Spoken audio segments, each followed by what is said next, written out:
In Ukraine and Russia, Tornado is a name that is soaked with infamy.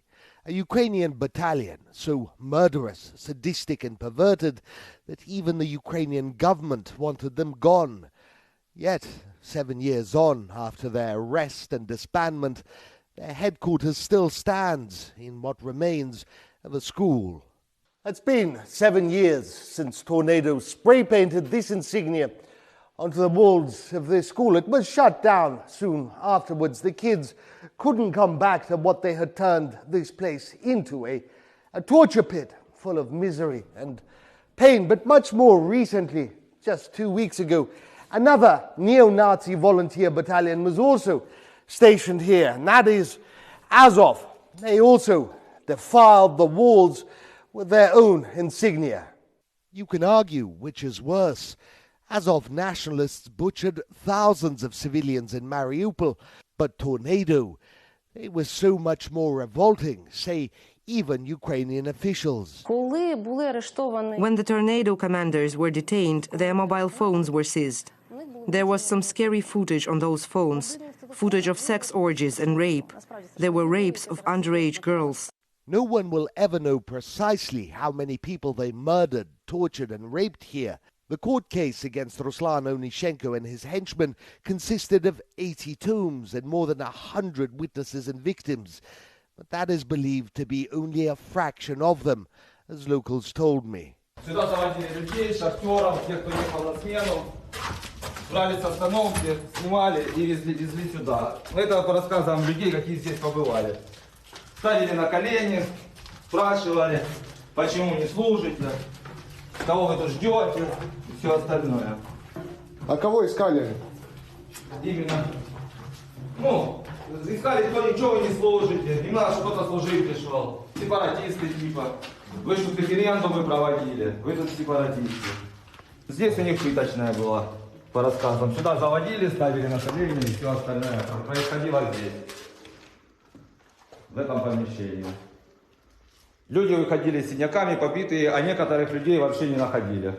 Знакомый сын пропал, так и не нашли. И много так пропало вот по рассказам? По рассказам человек 5-6, я не знаю, почему они такие.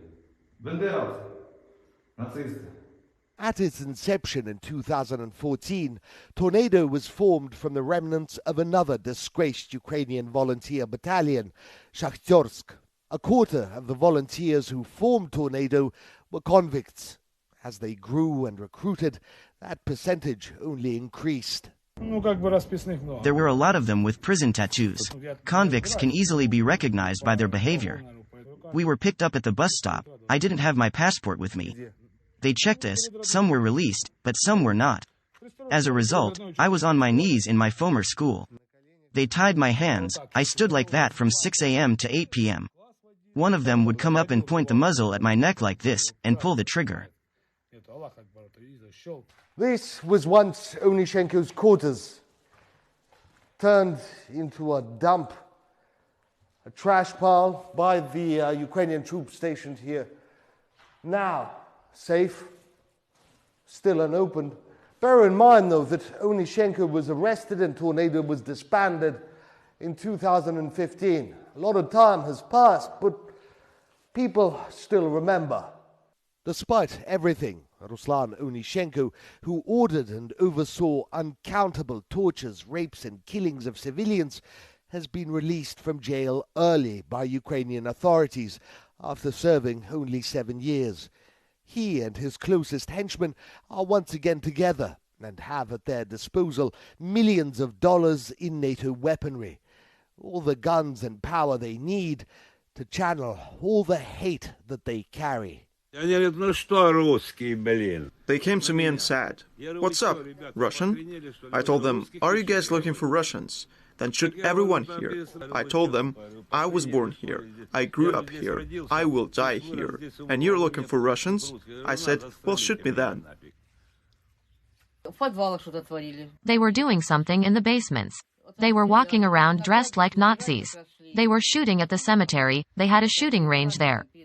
People disappeared, we've dug up everything around here, no one knows where they have gone. Ruslan Onishenko's release will only boost Russia's case that Moscow is waging battle against those depraved few who hold Ukraine hostage, against nationalism and radicalism, the likes of which the world has forgotten, against hatred, depravity and xenophobia given human form. Murad Gazdiev, RT, from Privolye, Lugansk People's Republic.